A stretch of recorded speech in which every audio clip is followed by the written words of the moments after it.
Krishang si de anga ban shupin bekai haba jing ye chawe phiong phila de prai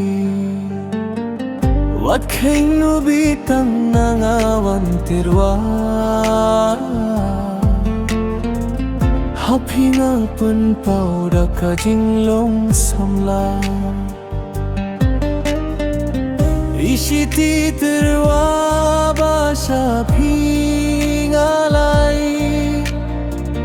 Dajing mutbas nur hanga pila jubab sai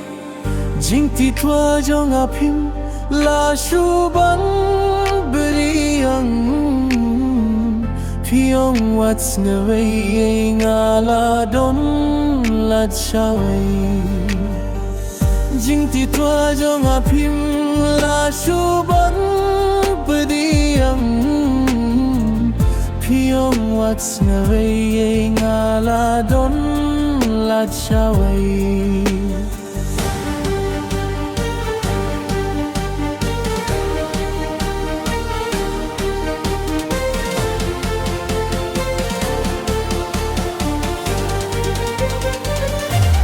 Habaya pi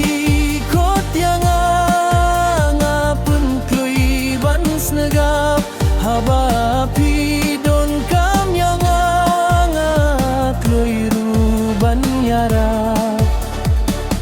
Wat laki jingkir pat jong apim syo sinay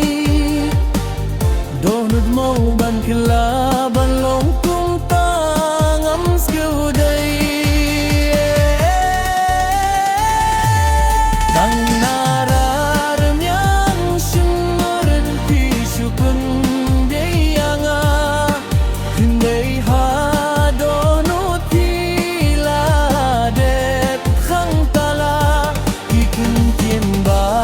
yang baha pingalak lei baroki sulong le no he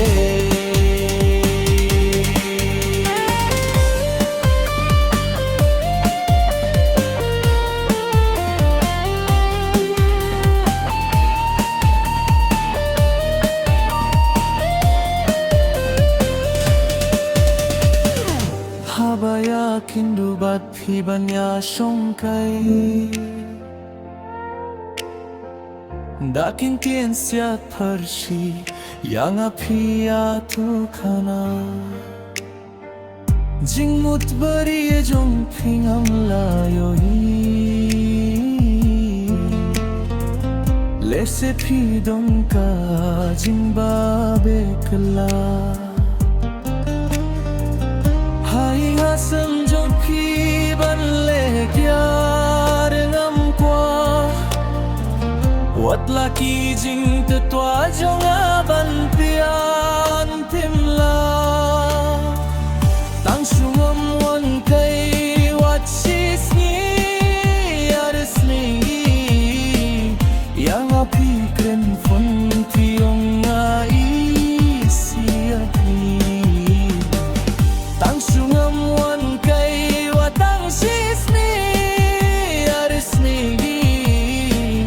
yang api kren fon piong ai siat ni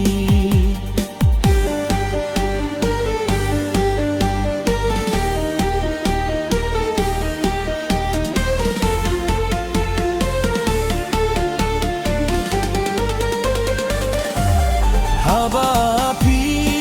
kot yang ngapin kloi ban segap Haba api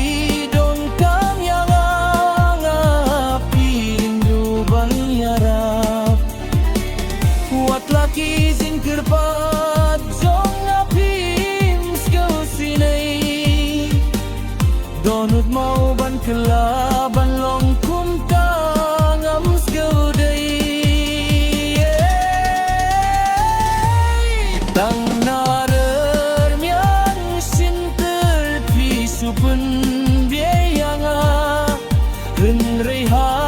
donut pila de kantala